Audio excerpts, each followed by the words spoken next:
సుమన్ టీవీలో మీ business promotions కోసం ఈ కింది నెంబర్ను సంప్రదించగలరు.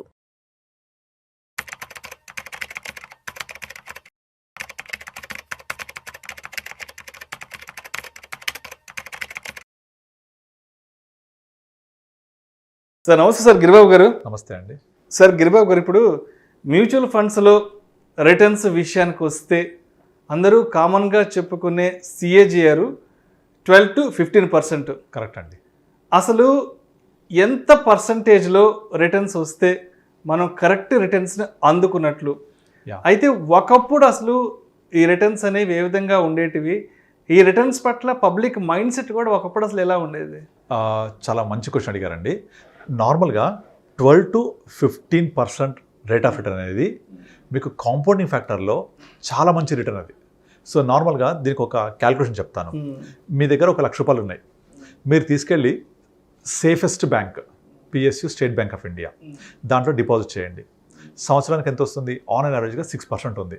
ఇప్పుడు 6.5, సీనియర్స్ అయితే 7%, అరౌండ్ 6 అనుకుందాం. సేఫ్. కానీ అది ఇన్ఫ్లేషన్ బీట్ చేస్తుందా? చెయ్యదు.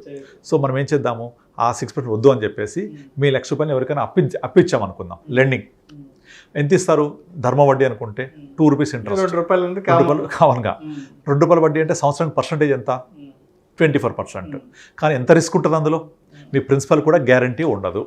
మీరు తీసుకునేప్పుడు విష్ణు గారు మీరు ఇచ్చారు దేవుడు అండి అంటారు, మళ్ళీ రిటర్న్ ఇవ్వండి అంటే అరే ఇస్తామయ్యా ఇప్పుడు లేవు ఏం చేస్తావు, మీరు దయ్యంలా కనబడతారు. కనుక అంత రిస్క్ ఉంటుంది ఇక్కడ. మనస్పర్ధలు వచ్చేస్తాయి, చాలా వచ్చేస్తాయి. ఈ 6% ఎంత సేఫో 24% అంత రిస్క్. అయితే మనకు ఆ రిస్క్ వద్దు. మనం ఏం చేద్దామంటే అంత రిస్క్ ఉన్న 24% వద్దు, ఇంత సేఫెస్ట్ ఉన్న 6% వద్దు. మనము ఎంత రిటర్న్ వస్తే మరి సాటిస్ఫై అవుతాం? ఒక క్యాల్కులేషన్ ఉంది. You make the average of risk full and risk free. ఎట్లా అంటే 6% రిస్క్ ఫ్రీ, 24% రిస్క్ ఫుల్ కలపండి 30%, యావరేజ్ చేయండి 15%. అంటే 15% కనుక రిటర్న్ వస్తే this is the average of risk full and risk free. ఇక డౌన్ సైడ్ ఎంత కనీసం రావాలి అంటే, నేను బ్యాంక్లో పెడితే 6 వస్తుంది కదా, నేను బ్యాంక్లో పెట్టకుండా ఇక్కడికి వచ్చాను కాబట్టి stock market is subject to market risk కాబట్టి ఎంత కొంత రిస్క్ తీసుకుంటే రివార్డ్ కూడా రావాలి నాకు. Always risk should pay reward. కనుక మినిమం బ్యాంక్ 6 కంటే కనీసం డబల్ రావాలి, అంటే 12%. So 12% minimum on lower side, higher side risk free and risk free యొక్క యావరేజ్ 15%. సో 12 to 15% కనుక నేను సాధించగలిగితే my returns are always excellent and good.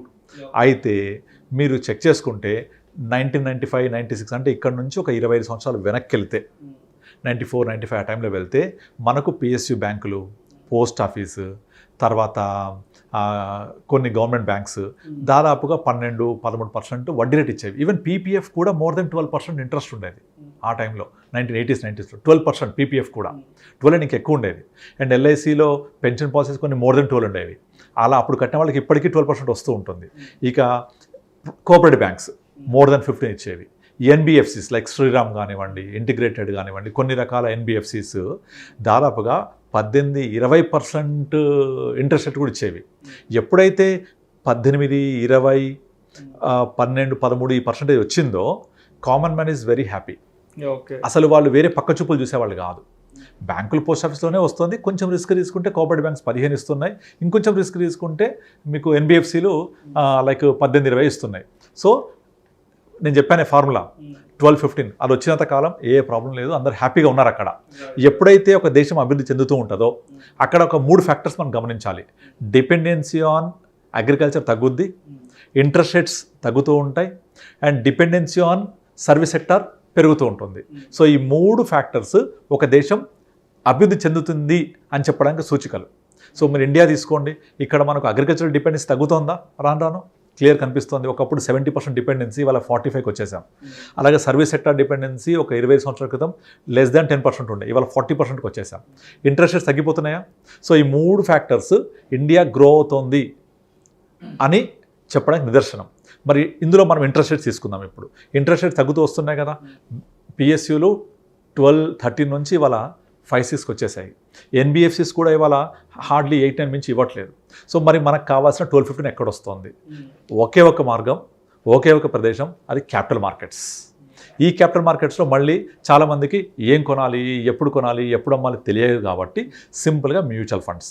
మీరు యావరేజ్గా ఒక 20 years వింటేజ్ ఉన్న మ్యూచువల్ ఫండ్స్ ఏది తీసుకున్నా కూడా ఇవాళ రోజున more than 15 to 18% return generate చేసే ఆల్రెడీ.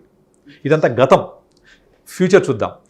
మనం ఇంతకుముందు కొన్ని వీడియోస్లో మాట్లాడుకున్నాం, ఇండియన్ ఎకానమీ రాబోయే 1 decade ఒక ఫాస్టెస్ట్ బుల్ రన్లోకి వెళ్తోంది. అండ్ మన మార్కెట్స్ కూడా చాలా ఫాస్ట్ గ్రో అవబోతున్నాయి. మీకు ఆల్రెడీ మోతీలాల్ ఒస్వాల్ వాళ్ళు చెప్పేశారు, we are going to see 2 lakh plus Sensex in coming next 1 decade అని అందరు చెప్తున్నారు. సో ఇవన్నీ కూడా 12 to 15% గ్రోత్ రేట్లో వెళ్తేనే వస్తుంటాయి. ఇవన్నీ జరుగుతుంది కూడా ఆల్రెడీ. ఇక్కడ ఏంటంటే మనకు పేషెన్స్ ఉండాలి, నమ్మకం ఉండాలి.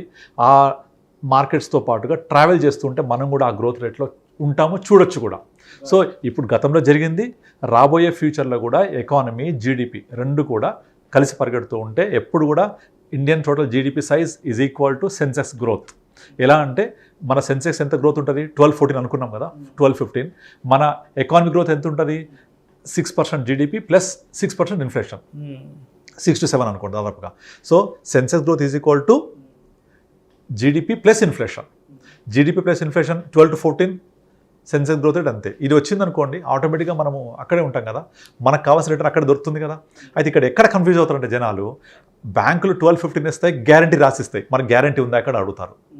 గ్యారంటీ ఇక్కడ ఉండదు, ఎవరు రాసివ్వరు. కానీ over a period of time compound అవుతూ అంటే ఒక ఇయర్ మైనస్ రావచ్చు, ఒక ఇయర్ ప్లస్ రావచ్చు, ఒక ఇయర్ చాలా ఎక్కువ రావచ్చు. మీరు లాస్ట్ 4 years చూస్తే లాస్ట్ 1.5 year నుంచి అసలు గ్రోతే లేదు సెన్సెక్స్ పెద్దగా, ఫ్లాట్ గ్రోత్. కానీ అంతకుముందు ఎక్స్పోనెన్షియల్ గ్రోత్ రేట్, అంతకుముందు చాలా డౌన్ ట్రెండ్, ఇలా యావరేజ్ అవుతుంటుంది. This is average of 6 to 7 years తీసుకుంటే మినిమం 12 to 15 ప్లస్సే ఉంటుంది. సో కనుక ఆ 12-15% 25 బ్యాక్ వచ్చింది ఫిక్స్డ్ డిపాజిట్ కైండ్ ఆఫ్ థింగ్లో. ఇవాళ సేమ్ కైండ్ ఆఫ్ రిటర్న్ మనము క్యాపిటల్ మార్కెట్స్ ద్వారా మ్యూచువల్ ఫండ్లో ఇన్వెస్ట్ చేసి సంపాదించవచ్చు. సో ఇది వచ్చినంత కాలం మనకు కాంపౌండింగ్ ఫ్యాక్టర్ యాడ్ అయ్యి మనకు కావాల్సిన సఫిషియంట్ గ్రోత్ రేట్ ఇస్తుంది. ఎందుకంటే మీరు రూల్ 15 గురించి వినే ఉంటారు, 15,000 15 years 15%. ఇక్కడ 15% రిటర్న్ ఇస్తే 15,000 ఇన్వెస్ట్ చేస్తూ పోతే 15 years తర్వాత 1 crore ఉంటుంది. సింపుల్. మరి 15% వస్తుందా అంటే గతంలో వచ్చింది. సో ఫ్యూచర్లో కూడా కాంపౌండింగ్ ఫ్యాక్టర్ ద్వారా యావరేజ్ అవుతూ మనం అట్లీస్ట్ 12 to 15% ఉంటే కనీసం 1 crore కాకపోయినా 80 lakhs 75 90 lakhs ఈజీగా ఉంటాం అక్కడ మనం. సో ఇది బ్యాంకుల ద్వారా, పోస్టల్ ద్వారా సాధ్యం కాదు. ఎందుకంటే ఎకానమీ గ్రో అవుతున్నప్పుడు వడ్డీ రేట్లు తగ్గుతూనే ఉంటాయి, తగ్గితేనే ఎకానమీ గ్రో అవుతుంది, అప్పుడే మార్కెట్స్ పెరుగుతాయి. అన్ని తగ్గుతుంటే ఏం పెరుగుతాయి, మార్కెట్స్ పెరుగుతుంటాయి. ఎందుకంటే market is nothing but the combination of all the companies which are participating in the stock market. So stock market యొక్క టోటల్ కంపెనీస్ మన జీడిపి 80% కంట్రిబ్యూట్ చేస్తాయి. ఫర్ ఎగ్జాంపుల్ ఒక టీసీఎస్ఏ మోర్ దెన్ 3% మన జీడిపి కంట్రిబ్యూట్ చేస్తాయి. Reliance Industries group more than 2% contribute చేస్తాయి. So అలా అన్ని కంపెనీస్ యొక్క contribution is a part of GDP. Agriculture contribution ఒక 20% ఉంటుంది. సో ఇవన్నీ గ్రో అవుతున్నప్పుడు ఆటోమేటిక్గా జీడిపి గ్రో అవుతున్నప్పుడు దానికి రిలేటెడ్గా ఉండే సెన్సెస్ గ్రో అవుతున్నప్పుడు 12-15 తప్పకుండా వస్తుంది.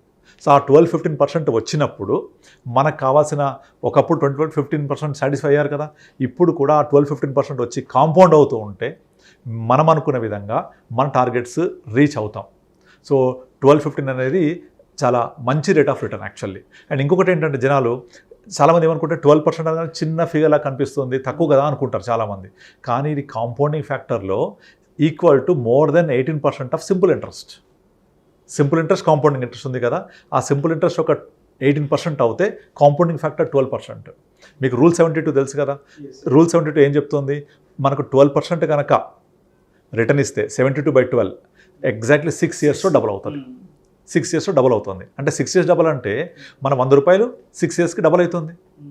సో అంటే కాంపౌండింగ్ 12 చూడండి, అంటే 6 years 12 అంటే ఎంత రావాలి, 72% రావాలి. కానీ 100% అయిపోద్ది బికాస్ ఆఫ్ కాంపౌండింగ్ ఫ్యాక్టర్. అంటే మనకు simple interest more than 18% work out అయినట్టు. సో కనుక 12-15 is not at all a small rate of interest, definitely will create wonders over period of time. And ఇంకొకటి పాయింట్ ఏంటంటే పోను ఈ గ్రోత్ రేట్ కూడా తగ్గే అవకాశాలు ఉంటాయి. ఎందుకంటే ఎకానమిక్ గ్రోత్ రేట్ తగ్గుద్ది పోను లైక్ అంటే పోను అంటే ఒక 10-15 years అవుతుంది. ఇప్పుడు యూఎస్ఏ గ్రోత్ రేట్ ఎంత ఉంటుంది, హార్డ్లీ 3% 4%. ఇన్ఫ్లేషన్ కూడా చాలా తక్కువ ఉంటుంది. అడ్వాన్స్ కంట్రీస్ ఏది తీసుకోండి, జపాన్ తీసుకోండి, జపాన్లో గ్రోత్ రేట్ ఎంత ఉంటుంది, హార్డ్లీ 1-2%. వాళ్ళ యొక్క జీడిపి గ్రోత్ రేట్ మైనస్లో ఉంటుంది ఒక్కోసారి కొన్ని క్వార్టర్స్లో. కనుక అవన్నీ కూడా 3-4%కి వచ్చేసాయి. India is the only country where GDP growth rate is more than 7%, inflation is more than 6%. ఈ రెండు 6+ ఉన్నప్పుడు మన మార్కెట్స్ అలా పెరుగుతూ ఉంటాయి. ఇవన్నీ కూడా రాబోయే 2-3 డికేట్స్లో తగ్గిపోతే మన గ్రోత్ కూడా తగ్గుతుంది ఫ్యూచర్లో. కనుక ఇప్పుడు ఈ 10 years 15 years is the golden period investors చేసుకోవడానికి. ఇక తర్వాత ఈ 12-15 కూడా వచ్చే అవకాశం తగ్గిపోతాయి, రావు. మనం కూడా అడ్వాన్స్ కంట్రీస్ లాగా ఏ 6%కు సెటిల్ అయిపోతాం. అప్పుడు ఇంట్రెస్ట్ రేట్స్ ఇంకా తగ్గిపోతాయి, 2%కి వచ్చేస్తాం ఇంట్రెస్ట్ రేట్స్. ఇప్పుడు జపాన్ తీసుకోండి, interest rate is negative. UK interest rate is hardly 0.3, 0.1. ఇంకా గ్రోత్ ఏముంటుంది? సో అట్లా అనమాట. సో మీరు ఇంట్రెస్ట్ రేట్స్ గురించి ఆలోచించినప్పుడు తగ్గిపోయినా కూడా ప్రాబ్లం లేదు. Similar kind of return or చాలా మంచి రిటర్న్ ఇక్కడ వస్తుంది క్యాపిటల్ మార్కెట్స్లో. Thank you sir, thank you so much. Thank you అండి.